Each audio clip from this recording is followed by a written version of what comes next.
Hello and welcome back. Let's welcome in the management at TCI Express now. Mr. Vineet Agarwal is now with us. Sir, before we talk about the volumes, the overall share of e-commerce and other businesses rising in for delivery, can you just talk to us about, crude oil prices on retail front have not been increased so far. But once they increase, with the sort of sharp uptick that we have seen, you may have to take a calibrated hike rather than a full hike? Yes, hi. Thank you for having me. But I'm actually MD of Transport Corporation of India. TCI Express is one of our other group companies. Nevertheless, I think your question is relevant and pertinent to all logistics companies. So certainly, there's going to be quite a rapid increase in terms of fuel prices right after the elections are over, which is I think after the 6th. But typically, we have contracts that are there back to back with our clients, and we're able to pass it on right away in most cases. And in other cases, it could be a delay in terms of maybe billing and so on and so forth. There could be a small group of retail customers where that pass through takes a little bit longer. But net, we do end up passing most of it as and when the increase happens to our customers. When we just talk about this sharp increase, it's not that we've seen crude first time at this levels or, prices going up in a sharp manner. You think markets will get adjusted in a few months from now? Yes, certainly. The other thing that we are seeing is that there is a little bit of perhaps a shortage on the supply side because commercial vehicle capacity addition has not been that high in the last possibly 18 months. So there could be some crunch for the next 2-3 months. But then demand tends to taper down after the year end, after the financial year end. And with the kicking in of the monsoon season also, we'll see demand tends to come down. So all of that would mean that in the next, that is Q1 of FY23, things should definitely stabilize.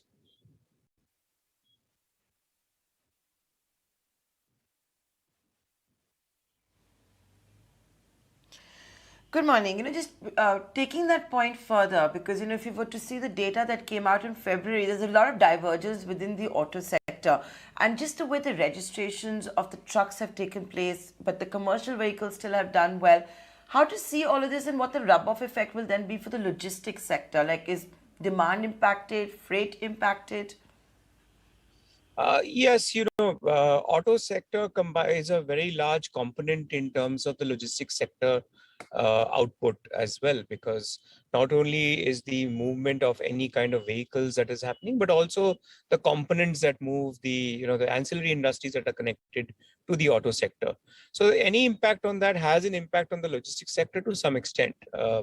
However, in the last few months, as you are rightly pointing out, the capacity addition is not that high. And that means that we will see some crunch when it comes to capacity needed for movement if there is a little bit of an uptick in the auto sector. Notwithstanding, what has also happened in the last few months is that a lot of the finished goods, that's the finished auto sector products, that is the four-wheelers, two-wheelers, have actually started to move by rail and on a hub and spoke system. So that has been a very interesting development in the last I would say 18 months that has started to transform the logistics for the auto sector also.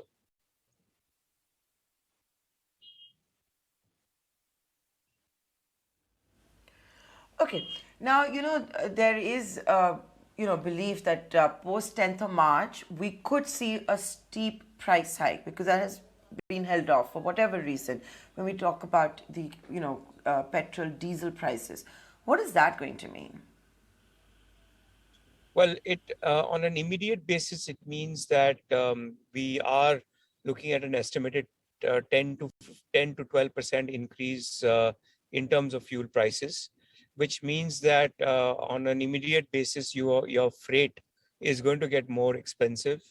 It has an impact directly on lubricants prices and other directly correlated to sectors that use fuel. So we will see that impact on the medium term. But on the short term, immediate increase in freight rates and subsequently, and that could be inflationary over a period of 3 to 6 months. Avan joining into the discussion. Let's talk financials as well. And given that in the previous quarter, the operating profits were at an all-time high, close to 109 crore rupees, what's the sense that you're getting with everything that we're seeing on the crude oil price front, the geopolitical tensions, as well as concerns back home as to what your operating performance could be? So operating performance on the previous quarter was a little bit, I would say, skewed because we had some benefit of our coastal ships actually going to overseas destinations and getting benefit of the large price increases that we've seen in container prices globally. However, that is not going to always continue. The Q4 should be better, given that it is typically the best quarter of the year with volumes at an all-time high typically. So we maintain our guidance, I think, at 15 to 20% top line growth and at least 40 to 50% growth in profitability. I think that should definitely continue.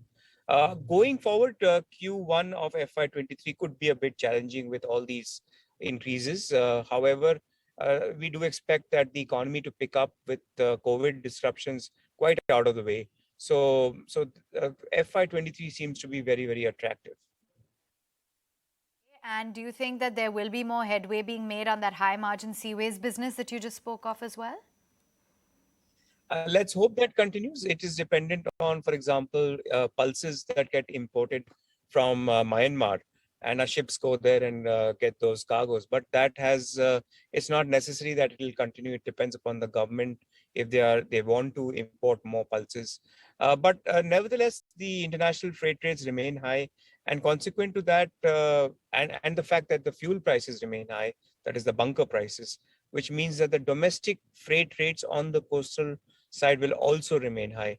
So it augurs well for the seaways business in the next year as well. Right. Post-COVID world, COVID really saw a lot of businesses focusing in on logistics on an outsourcing basis. Do you think that is something which will remain for a while? Have you seen a pickup as far as your new clientele is concerned, and they continue to believe that logistics needs to be outsourced? Yes, absolutely. E-commerce is one aspect, but I think we should talk about omnichannel, because what has happened is that the way that are consuming has changed quite rapidly. And in terms of whether, if things open up, you go to the high street.